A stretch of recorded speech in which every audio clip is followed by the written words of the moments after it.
polisi hivi, si uko sehemu gani. Ilikuwa mchana, tulikuwa na mzee Nyimbo. Ulikuwa mkutano mkubwa sana. Na nikarudi hapa wakati fulani tukiwa na mwenyekiti aliyekuwa mwenyekiti wa taifa Mheshimiwa Freeman Mbowe. Tulisalimia wananchi pale barabarani. Leo ni siku ya 3 nazungumza Makambako. Ninamshukuru Mwenyezi Mungu ambaye anatupatia uhai. Na nimefurahi mmekuja kwa wingi. Nataka nikushukuru sana Mheshimiwa Dr. Slaa. Dr. Slaa ni baba yetu. Mimi amenilea na kunitunza mpaka hapa nilipo. Tangu nilipoanza kuwa diwani wakati ya Tarime mjini na baadaye kuwa mbunge amenijenga. Huyu mzee ana miaka 76. Amekuwa mbunge kwa miaka 15. Kama ni mtu mbinafsi, angekaa nyumbani kwake, ale maisha yake, amalizie uhai wake hapa duniani.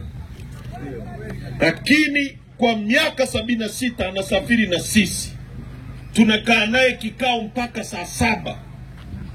Kwa sababu anataka kuona nchi yake ikiwa kwenye mikono ya watu ambao watajenga uchumi wa nchi yetu. Wataiendeleza nchi hii iende mbele. Kila mmoja wetu kama Mtanzania afurahie keki ya nchi hii. Leo nchi hii iko kwenye mikono ya kikundi cha watu wachache sana, wanaolindwa na polisi na vyombo vyetu vya dola. Wanaiba kulia kushoto, wanagawa nchi yetu kama nchi ambayo haina mwenyewe. Tukiulizana hapa, kwa nini tulidai uhuru wa nchi yetu? Madai ya uhuru wa nchi yetu yalikuwa yapi? Ni ili nchi iwe mikononi mwetu, tuiongoze, tutumie rasilimali za nchi yetu katika kujenga maisha yetu. Na rasilimali ambazo kwa kweli tunazo nyingi kweli kweli. Kama mnavyojua, hii ni nchi pekee duniani iliyoko na Tanzanite. Haipatikani kwingine kokote duniani isipokuwa Tanzania. Hii ni nchi ambayo ni ya 3 kwa kuwa na dhahabu nyingi dunia nzima.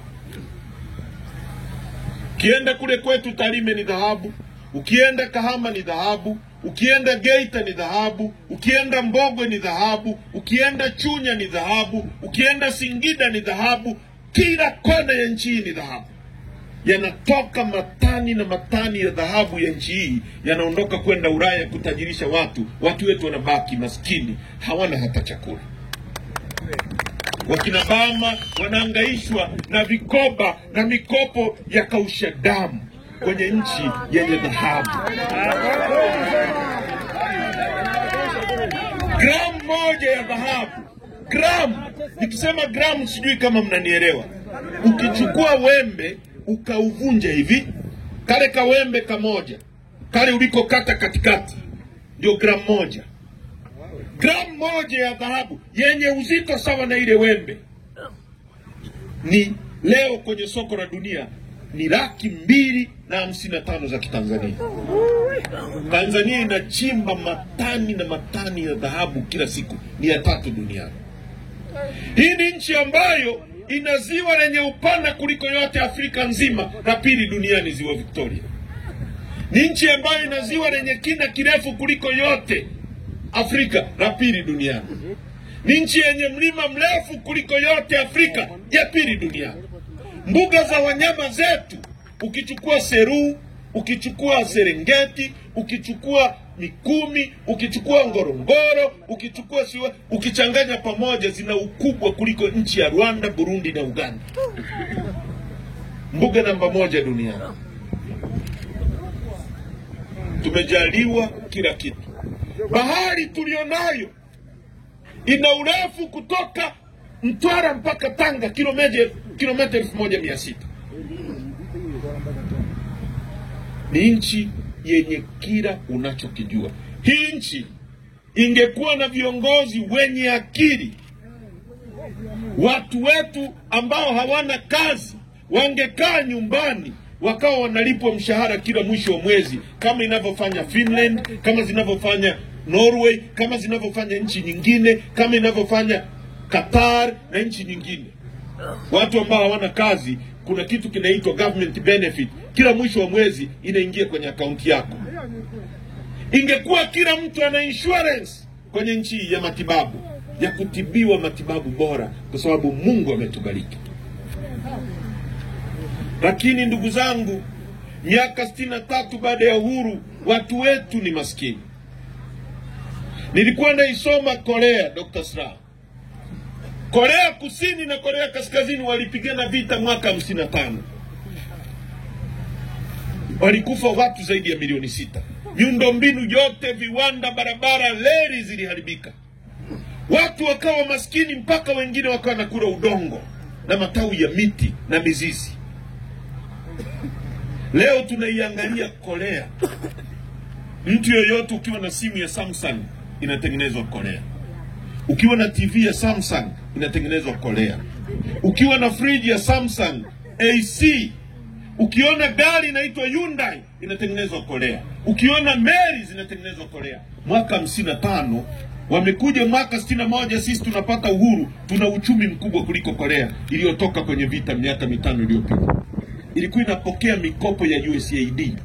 Leo kipato cha mtu wa Korea wa kawaida, per capita income, ni $55,000 kwa mwaka, milioni 148 kwa mwaka. Yani kila Mkorea, kila mwisho wa mwezi, kila mwisho wa mwaka, ana kipato cha milioni 148. Askari yule akifanya kazi miaka 10 hana milioni 148. Mimi nilikuwa mbunge kamanda. Mshahara wa mbunge milioni 12. Wewe milioni 12, hiyo ni miaka 3 unafanya kazi. Mimi nilikuwa nalipwa mwezi mmoja. Tuko kwenye matatizo. Na kwa sababu tuko kwenye matatizo, tuna sababu za pamoja za kutafakari namna ya kuondoa haya matatizo. Bila kujali wewe ni askari, bila kujali wewe ni CCM, bila kujali wewe ni mwalimu, kwa sababu tuko kwenye matatizo. Tunaongozwa na watu wanaopiga nchi yetu mnada. Kila siku mnasikia reli imepewa Mchina. Uongo kweli? Kweli. Sitazara inapita? Kakabidhiwa Mchina kwa miaka 27. Bandari amepewa Dubai milele mpaka Mungu atakaporudi. Ndio mkataba unavyosema. Dubai mwaka 61, mwaka 61 Dubai walikuwa watu 70,000 nchi nzima. Dubai ni jangwani, walikuwa wanatembea wanaokota tende, nomadic life, wanaokota tende jangwani. Mwaka 61 sisi tunapata uhuru, tuna chuo kikuu. Dubai haina hata shule. Leo Dubai ina watu milioni 3. Wakazi wa Dubai, kuacha watu wanaoenda wengine, wako milioni 3. Dubai iko dunia ya kwanza. Pipa lao la mafuta la kwanza wamegundua mwaka 69. Haya, wanaweza kusema wana mafuta. Mafuta ni sawa na gesi. Tanzania ina gesi futi za ujazo trilioni 54.5. Leo Dubai iko dunia ya kwanza, wako milioni 3.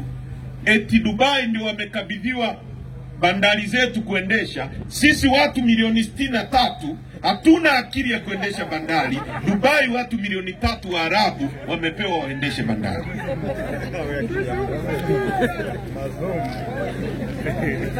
Mwalimu Nyerere alijenga basic industries za kuinua uchumi wa nchi yetu. Hakuna nchi inayoweza kuajiri watu wake bila kuwa na viwanda vya kawaida vya mwanzo. Viwanda vikubwa kama automobile, hivyo vya kujenga magari, vya kujenga silaha kubwa, vya kujenga mambo makubwa, hivyo tunaweza tusiwe nao. Lakini basic industries, vya kutengeneza syringe, sindano, maji ya kuongezea drip, toothpick, karatasi, ZZK Mbeya mnakumbuka? Viwanda vya kuchukua, vya kutengeneza mablanketi, pamba yenu ilimwe, iingizwe kwenye jineri, itolewe blanketi. Viwanda vya kutengeneza tomato sauce, viwanda vya kuchakata maziwa. Hizo zinaitwa basic industries. Ndio zina uwezo wa kuabsorb nafasi kubwa ya ajira ya watu. Ukiwa na viwanda hivyo huwezi kulia kuhusu ajira, kwa sababu kiwandani, ndugu zangu, ndipo anapoajiriwa msomi mkubwa zaidi mwenye degree engineer, na mtu asiyekuwa na elimu kabisa, huyo anapata kazi kiwandani, kwa sababu engineer atakuwa anafanya kiwandani, mwenye elimu ya kati kiwandani, yule technician kiwandani, fundi umeme kiwandani, na mama ntilia anayeuza